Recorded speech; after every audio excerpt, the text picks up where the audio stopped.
11 de la mañana con 21 minutos en todo el país. Estamos en vivo a través de Canal 11 de Punta del Este, también en Montevideo por el canal 21 de Montecable. Le damos la bienvenida al diputado Iván Posada, diputado del Partido Independiente. ¿Cómo le va? Un gusto recibirlo aquí. Bueno, muchas gracias por la invitación, haciendo un poco de recorrida por los medios, de cara ya a lo que se nos viene, ¿no? Un periodo electoral que se hace demasiado largo, pero que tiene esta instancia de las elecciones internas como su principal mojón a corto plazo. Yo le preguntaba al diputado Posada, ¿cómo ven a Maldonado desde Montevideo, no?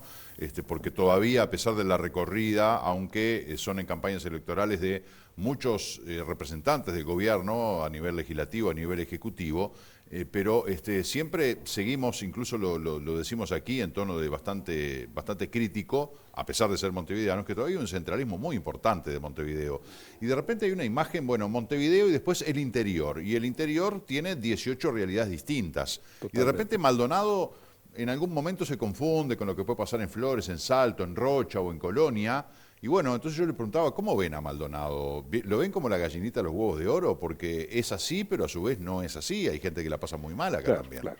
En los promedios, como dicen, se ahogan los petizos. Pero yo creo que en realidad, en el nivel de generación del producto, cuando uno analiza la distribución de la generación del Producto Interno Bruto de nuestro país, bueno, Maldonado se destaca como uno de los departamentos importantes, porque claro, hay inversión, hay mucho emprendedurismo, que esa no es la media, digamos, en la mayoría de los departamentos del interior. Yo creo que en cuanto a generación del producto y demás, hoy Maldonado es el que sigue a Montevideo. Y me parece que ese es un dato de la realidad. Quizás tengamos ahí la situación de Canelones, pero Canelones tiene otra diversidad, otra lógica mucho más orientada a lo que es la producción primaria. O sea que, desde ese punto de vista, yo creo que es de los departamentos que rankea mejor, ¿no? Ahora, tomando su frase popular, ¿no? En los promedios se hagan los petizos, que está muy buena. Los petizos, o sea, hay gente que la está pasando mal, quedan por fuera del radar porque, bueno, como Maldonado tiene posibilidades, Maldonado tiene una buena tasa de ocupación, tiene buen nivel de inversión, bueno, la gente se va a arreglar. No, yo creo que no. Yo creo que en realidad la preocupación en cuanto al desarrollo, particularmente de las políticas, tienen que ver con la generalidad. Lo cierto es que los problemas más importantes, particularmente en el tema empleo, estaban concentrados durante este periodo de gobierno en el litoral, por la situación particular de Argentina, ¿no? Felizmente para nuestro país esa situación se ha corregido o se está corrigiendo y de alguna manera ya no tenemos ese contacto permanente o ese cruzar permanentemente hacia Argentina de los departamentos del litoral. De todos los fines de semana. Claro. Entonces digo, eso de los fines de semana y de todos los días. Bueno, sí, de todos los días, porque además no solamente el litoral, porque hasta aquí en el este se sintió esa situación. Esa sí es de fin de semana, pero la otra era de todos los días, de cruzar. Sí, claro, el litoral. A comprar la gente vivía acá. Pero consumía allá. Claro. Yo creo que esa situación ha cambiado. Creo que en general nuestro país ha tenido en este periodo de gobierno un crecimiento del empleo importante, al grado tal de absorber la pérdida que significó la pandemia. La pandemia fue una crisis realmente muy importante, que si no se hubiera tenido la respuesta que se tuvo del gobierno, particularmente con el sostén que se brindó con el seguro de desempleo, bueno, hubiera sido una situación crítica, porque el sector del turismo y los sectores vinculados al turismo, como la gastronomía y demás, hubieran tenido realmente muy pocas posibilidades de recuperarse como se recuperaron. Con un Pablo Mieres al frente del Ministerio de Trabajo y Seguridad Social, que dejó la actividad el 1 de mayo, hasta el 1 de mayo fue ministro, ahora se va a dedicar a la campaña electoral, y que fue reconocido por el presidente de la República, ¿no? Como que había hecho una muy buena gestión, porque la verdad hubo varios ministerios que tuvieron incidencia gravitante en lo que fue la pandemia. El Ministerio de Trabajo fue uno, eso que usted señala, la cantidad de gente que quedó sin trabajo, el seguro de paro parcial. Prácticamente la cobertura alcanzó a casi 200.000 personas. y se creó la variedad del seguro de desempleo parcial, que fue de alguna manera también una forma de alivianar lo que era el gasto y las remuneraciones al personal. Pero además fue lo que estamos completamente seguros de que fue lo que permitió que tuviéramos ese rebote, porque de lo contrario hubiera sido muy difícil, después que una empresa cierra, volverla a abrir. Y esto permitió a muchas empresas permanecer abiertas, esperando que viniera, que cambiara la perspectiva. Y realmente esos 2 años, esos 2 primeros años de gobierno fueron muy difíciles. Lo que se pierde a veces de vista, y esto es la crítica que se hace respecto al gasto público, que en esos 2 años el gobierno invirtió, porque yo creo que fue una inversión para mantener, digamos, justamente las fuentes de trabajo a posteriori, 2.500 millones de dólares. Una cifra muy importante, no solo en lo que tiene que ver con el seguro de desempleo, lo que significó reducción de impuestos, sino transferencias a las familias, fundamentalmente aquellas que, como consecuencia de la crisis sanitaria, habían tenido una caída en sus ingresos, porque hubo gente que pasó de la noche a la mañana a tener 0 de ingreso. Y eso realmente fue el Estado uruguayo, como dice el presidente, un Estado fuerte, el que pudo darle sostén a esas familias y alivianar, digamos, toda esa carga que hubiera sido realmente muy significativa desde el punto de vista de pérdida de ingresos para la familia. El otro día hablábamos con Mieres, la última nota que hizo con nosotros como ministro de Trabajo, y yo le preguntaba si su gestión al frente del Ministerio de Trabajo le significaría al Partido Independiente tener otra presencia electoral, ¿verdad? Pararse de otra manera, decir, bueno, tenemos demostrada experiencia de gestión. Y él reconocía lo de su gestión, pero decía, no soy yo solo. Y acá, bueno, en el caso suyo, desde el Poder Legislativo, en el caso de Andrés Carrasco, que estaba por allí, desde INACOP, es decir, que el Partido Independiente ha estado en distintos escenarios del gobierno, trabajando, y que eso de repente le puede reportar otra imagen de crecimiento electoral, por ejemplo. Bueno, yo creo que sí, porque realmente el partido era un partido parlamentario. Es decir, nosotros lo que podíamos mostrar hasta ahora, hasta este periodo de gobierno, era gestión parlamentaria. Y la gestión parlamentaria, de alguna manera, muchas veces es difícil de visualizar para la gente, para el ciudadano común.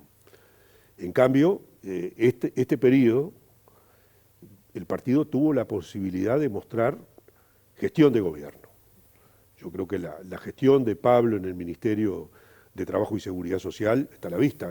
Obviamente que los resultados son del conjunto del gobierno, pero particularmente aquellos que atañen a la cartera de Trabajo y Seguridad Social, como es la generación de empleo y todo lo que tiene que ver con el crecimiento del salario real, es un aspecto muy importante porque fue un compromiso que se asumió ante los empresarios y ante los trabajadores, porque hay que recordar que en plena pandemia se logró un hecho realmente muy importante, que fue el acuerdo entre el sector empresarial y el PIT-CNT para que hubiera una caída del salario real de forma tal de dar respuesta a una situación de crisis. Y eso ocurrió, ¿no?, en sectores bien importantes de la economía. Sí, empresarios, trabajadores y sindicatos allí con esa trilogía que no es sencilla de manejar. Así fue transcurriendo la gestión del Ministerio de Trabajo, pero además con la reforma de la Seguridad Social, que fue... Que yo creo la ley más importante de este periodo de gobierno. ¿Por qué? Bueno, en primer lugar... ¿Más importante que la LUC? Sí, sin duda. Es la ley más importante porque permite ponerle tope a las transferencias de la Seguridad Social. Y esto habla de darle sostenibilidad al sistema de la Seguridad Social. Uruguay, en este foro que ha habido a nivel internacional, donde participan todos los países de mayores ingresos, es reconocido en el mundo entre los 10 mejores países que tienen un sistema de protección social. Esto es la seguridad social y las transferencias sociales que se realizan a los sectores de menores ingresos. Bueno, darle sostenibilidad a eso implicaba esta reforma de la seguridad social, que además permite liberar recursos para atender, yo creo, el tema central que tenemos de aquí en adelante, que es la pobreza a nivel infantil y adolescente. Ahí está el tema central para el país en el próximo periodo de gobierno, yo diría en los próximos periodos de gobierno, pero me parece que ahí tenemos que centrar uno de los compromisos que tenemos que realmente lograr un objetivo de reducir la pobreza infantil, por lo menos en el periodo de gobierno que viene a la mitad. En muchos temas se necesita tiempo, ¿verdad? Muchas veces un periodo de gobierno no alcanza y tenemos el riesgo de que, bueno, el gobierno que viene no vienen a refundacionar porque no lo hizo la coalición, no lo hizo el Frente Amplio, es decir, que se mantienen algunas políticas generales con su impronta. ¿No debería analizarse la posibilidad de una reelección en Uruguay que se habilite justamente pensando en que de repente 5 años no alcanzan, que en 10 se puedan implementar políticas reales? Bueno, yo creo que, de hecho, yo creo que va a haber una reelección de gobierno. No una reelección de presidente de la República, pero sí una reelección de gobierno. Porque me parece que justamente hay que darle... Sí, ya hubo del Frente Amplio también, y hubo de los blancos y de los colorados en otra época. Pero hay que darle una continuidad a determinadas políticas. Me parece que este ha sido un gobierno que ha mostrado un muy buen desempeño. Hay algunos indicadores, hablábamos de los indicadores de empleo, de crecimiento del salario real. El indicador de empleo es particularmente importante porque no solo se revirtió la pérdida de fuentes de trabajo durante el periodo de la pandemia, que fue bien importante. Los números de Mieres fueron contundentes. Sino que además se crearon, exacto, y ahora nuevamente vuelve a crecer, en este último mes vuelve a crecer el empleo. Pero digo, se revirtió también la pérdida de fuentes de trabajo que había habido durante el último gobierno del Frente Amplio. O sea que, de ese punto de vista, los indicadores son muy importantes. Pero hay otros indicadores que demuestran cómo nos ven en el mundo. Estamos en el nivel más bajo de riesgo país. En el gobierno anterior, que ya era un valor bajo, estábamos en aproximadamente 200 puntos básicos. Para traducirlo, pagábamos un 2% más que la tasa que pagan los bonos de los Estados Unidos, que se supone que son los que tienen cero riesgo. 2% más. Hoy estamos pagando un 1% más. O sea, el riesgo país se redujo a la mitad. Es decir, el mundo nos ve como un país serio. Y eso me parece que es parte, no de resultado solo de este gobierno, es parte de la acumulación. Es decir, esto es seriedad durante mucho tiempo, pasando gobiernos de distintos partidos políticos y manteniendo una lógica de ser serios y responsables en la gestión de los dineros públicos. Uruguay en el contexto internacional tiene muy buena figuración, ¿no? El país menos corrupto de América Latina, el país con mejor conectividad, el país con la tasa de alfabetización más alta. Tenemos una cantidad de cosas que en la región y en el mundo cotizan carísimo. Pero cerremos la puerta a las fronteras y al mundo exterior. Hablemos de Uruguay. La seguridad es un debe para este gobierno. Sin duda. Y yo creo que prometieron que iban a terminar con aquella inseguridad insoportable que vivíamos en el año 2017, 18, 19, y sin embargo estamos en el 2024 y bajó el hurto, bajó el abigeato, pero tenemos violencia doméstica y homicidio fundamentalmente que no se le ha podido poner el cascabel al gato. Es cierto. De todas maneras, desde la reinstauración democrática, gobierno tras gobierno, la tendencia fue, en todos los delitos, de aumento.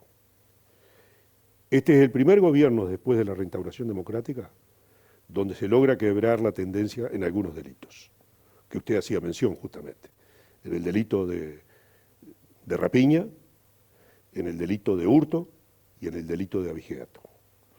Los valores en materia de homicidio sí siguen siendo prácticamente los mismos. ¿Y por qué no se pueden bajar? Y porque yo creo que multicausal, es un problema muy grave y complejo, es un problema, ¿no?, multicausal, pero yo creo que lo primero que tendríamos que mirar, y ahí vuelvo a un tema que recién hacía mención, es cómo son los resultados a nivel de pobreza infantil y adolescente. Porque eso está relacionado después con el acceso a la educación, que ese es el otro factor clave que de alguna manera se tiene que atender y que está relacionado directamente. Si hay gente que deserta de los niveles educativos, ¿cuál es su oportunidad de trabajo a futuro? el hecho de los niní, de los que no estudian ni trabajan. ¿Cuáles son sus perspectivas? Hoy es cero.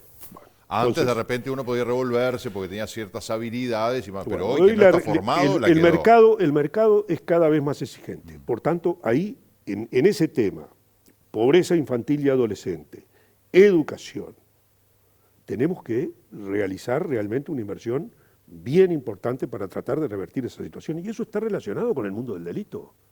Digo, miremos las cárceles, miremos el componente de alfabetización que existe en las cárceles.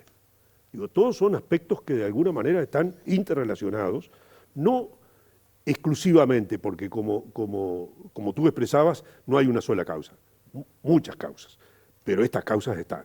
Entonces, estas tenemos que atenderlas para tratar de revertir una situación de un mundo delictivo que cada mes está más emparentado, obviamente, con el narcotráfico, ¿no? Bueno, a eso iba a apuntar ahora, el narcotráfico como, hace muchos años que existe el narcotráfico como tal, pero Uruguay se empezó a ver severamente afectado últimamente, no solamente creo que a la sociedad la desestabilizó totalmente la irrupción de la pasta base en el año 2001-2002. A partir de allí creo que fue un deterioro incontenible, una droga que afecta a los más pobres, que es de fácil acceso, que es altamente adictiva y tremendamente destructiva e irrecuperable para los daños que provoca, ¿no?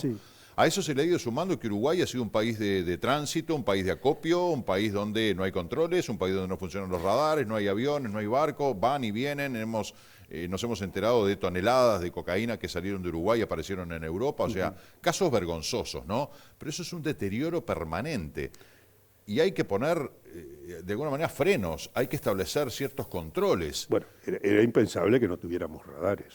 Bueno, y es impensable que no se vote la ley de financiamiento de los partidos políticos también. Bueno, también. Yo creo que en ese sentido la Cámara de Diputados dio un paso trascendente, porque logramos realmente un proyecto de ley votado por todos los partidos políticos, de acuerdo, que esperemos que ahora, en estos próximos días, semanas, termine siendo aprobado en el Senado y se consagre como una ley, porque yo creo que es fundamental, es parte de las garantías del sufragio, es parte de darle garantías a la población de lo que tú decías, de que los niveles de corrupción de Uruguay siguen siendo los más bajos del mundo. Ahora un diputado ayer me decía que en el Parlamento colegas le dijeron: vos querés aprobar tal proyecto de ley que es de tu autoría, bueno, dejate de embromar con el tema del financiamiento de la ley de los partidos políticos y nosotros te damos los votos para que saques ese proyecto adelante. Bueno, no sé quién es ese legislador, yo lo que le digo es que... Bueno, como lo digo públicamente lo puedo decir, el diputado Sebastián Cal. Bueno, yo lo que le digo, mire... El delito de ciberdelito, que es una idea de él, sí. ¿Querés aprobarlo? Hay 200.000 uruguayos que están siendo estafados por mes, por semana, no sé, un disparate. Es real, tenemos un problemón en materia de delitos cibernéticos. Vos querés, bueno, dejate de embromar con el tema de los partidos políticos y te aprobó. Lo dijo en un programa públicamente. ¿Usted lo desmiente? Yo lo que digo es lo que pasó en la Cámara de Diputados, que es donde participo. Y donde participo, ese proyecto del diputado Cal fue aprobado. Y fue aprobado con voto de todos los partidos políticos. Me parece que es una señal inequívoca. ¿Pero a costas de dejar de hablar o no. de no mandar brasa? A ver, primero, yo integro la Comisión de Financiamiento de Partidos, la que trató el proyecto de financiamiento de partidos desde el comienzo. Y allí los partidos políticos, todos, nos pusimos de acuerdo en lo que se aprobó en la Cámara de Diputados, que claramente significan cambios muy significativos. Algunos que los propusimos nosotros. Por ejemplo, los partidos políticos, cuando se apruebe la ley de financiamiento de partidos, van a empezar a tener que presentar sus estados contables. Van a tener un control de esos estados contables del Tribunal de Cuentas de la República. Son cambios impensables en la lógica del funcionamiento político de nuestro país. Y esos cambios se incluyeron en la ley. Y son una señal inequívoca de que los partidos políticos queremos que justamente haya un control para evitar eso que de alguna manera se plantea como una amenaza y es el ingreso del narcotráfico a la política. Bueno, yo creo que en ese sentido caminamos hacia blindar al sistema político uruguayo de que no sucedan esas cosas como suceden lamentablemente en otros países. ¿No está ya instalado el narcotráfico? ¿No ha permeado a la política uruguaya? No, absolutamente no. Yo creo que no aporta, no financia lo cual campañas. no significa que yo pueda asegurar de que no haya algún vínculo en particular, pero no lo conozco. Pero le quiero decir de que el funcionamiento, la lógica de que somos pocos y nos conocemos, eso nos da una tranquilidad de que el narcotráfico a la política uruguaya no llegó. Hay legisladores que opinan lo contrario, Bueno, ¿no? yo le puedo decir, tengo 30 años En el Parlamento. en el Parlamento y creo conocer bastante a todos, de cómo se han forjado, de cómo financian sus campañas, y le puedo asegurar que no conozco ningún caso, ni siquiera tengo la más mínima sospecha en ese sentido. Está bien, eso es tranquilizador sin lugar a dudas, más allá de que nos dejan bastante nerviosos otras declaraciones, ¿no? Y además situaciones que uno ve y dice, pero tanto dinero invertido en una campaña electoral, Bueno, ¿de dónde sale? pero sí, eso hay. Eso hay. Las cenas de recaudación, esos que tras bambalinas, bueno, una cena benéfica y ahí hay un blanqueo de guita imponente, pero bueno, entramos en otros terrenos, pero no quiero desviarme sin seguir el hilo de la entrevista, preguntándole por otros proyectos importantes. Usted hablaba del tema de los radares, no tenemos radares, se lo traía un legislador, yo no me acuerdo quién fue el legislador que estuvo acá, y decía, bueno, ahora van a estar viniendo para fin de año, vamos a tener radares, pero ahora, al final del periodo, Sí, ¿por qué no se pudo hacer antes? Bueno, esto? ahí hubo problemas con la licitación, realmente son situaciones que no deberían pasar, pero que pasan, y estoy de acuerdo con usted. Yo creo que el tema de los radares es una de las claves para evitar, por ejemplo, esas situaciones que se dieron y a las que se hacía mención. Yo no creo que Uruguay, esto es una opinión en realidad de los especialistas, de la propia policía, en el sentido de que Uruguay sea de acopio realmente de droga. Lo que creo es que se ha utilizado a Uruguay, y en todo caso las debilidades de Uruguay en materia de control, para droga que vino de otros países saliera de puertos uruguayos, que son dos cosas distintas. Es decir, se ha utilizado la facilidad que de alguna manera se da desde el punto de vista de los controles. de la falta de la debilidad de los controles. Claro, porque además estamos en todos lados, o sea, en los escáneres del puerto, en los aeropuertos. Claro, todo. La parte aérea, no en tenemos aviones. En el tema del narcotráfico y del control de que Uruguay no sea utilizado para enviar droga a otros lugares del mundo, esos aspectos, el tema de los escáneres es fundamental. Y yo creo que se van a dar los pasos necesarios para que realmente, tengamos escáner en el puerto y tengamos escáner en los aeropuertos. Hace rato, ¿no? Que esto es Totalmente, imperioso y necesario. Pero eso del hace rato que usted dice era necesario en este gobierno y era necesario en los gobiernos anteriores. Sí, por supuesto. Estamos hablando de lo los que pasa últimos que a 20 veces, años. Como siempre, a veces los temas importantes pasan a un segundo lugar porque tenemos que atender los temas urgentes. Y es así. Qué dilema, ¿no? Entre lo importante y lo urgente. Bueno, pero lo que pasa es que yo creo que claramente los objetivos de largo plazo tienen que estar concentrados en los urgentes. Por ejemplo, reitero, pobreza infantil y adolescente. Eso es importante y es la forma en que podemos cambiar directamente la situación del país y lograr niveles de crecimiento mayores. Porque es un cambio de fondo, ¿no? Es que, mire, estable, nosotros necesitamos aumentar la productividad. La productividad del trabajo tiene que aumentar para lograr un desarrollo sostenible de más largo plazo. ¿Cómo se hace eso? Bueno, justamente tenemos que realizar una inversión muy importante a nivel de esa pobreza, de esos jóvenes, niños, niñas y adolescentes que hoy nacen en hogares pobres. Que además, dada la realidad nuestra, que es por un lado desventajosa de que nacen pocos niños, estamos hablando de 32.000 niños que nacen en nuestro país, lo que pareciera lógico que tendríamos que tener programas muy fuertes, muy potentes para atender esa niñez en condiciones de pobreza, no desde el nacimiento, desde antes del nacimiento. Desde la concepción. Desde la concepción.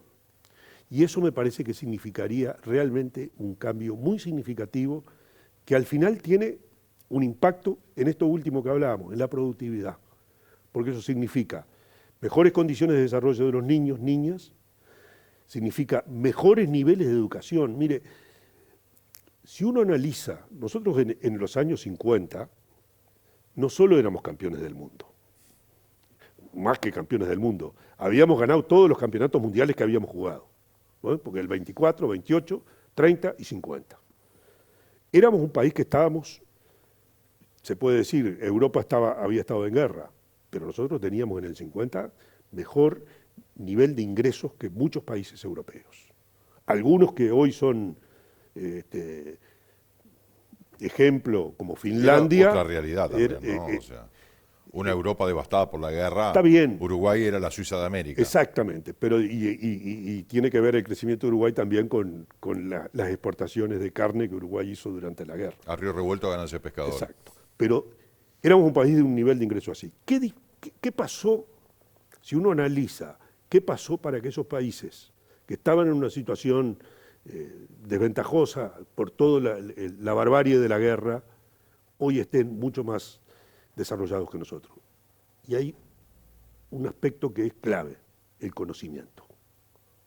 El conocimiento es la clave del desarrollo de esos países europeos.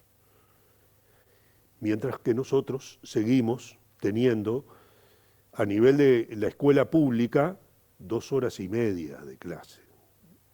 Porque son 4, pero hay que sacarle el recreo, pasa de lista y demás. Bueno, nosotros nos quedamos atrás, esa es la realidad. Y ahí tenemos mucho para hacer. Hay mucho para trabajar. Diputado Iván Posada, un gusto. ¿Va a ir por un periodo más en el Parlamento? No, ya dije que no voy a ser candidato a diputado por Montevideo. La idea es que el partido va a tener apertura de listas, eso me parece que es muy importante para el partido. No me retiro de la política. ¿Va a extrañar el Parlamento? Lo voy a extrañar, sí, claro. Es parte de mi vida, la política es parte de mi vida. Claro, ni que hablar. Diputado, un gusto recibirlo aquí en la mañana. Bueno, muchas gracias, muy amable. Hasta cualquier momento. Tenemos que hacer una pausa, 11:48, ya venimos.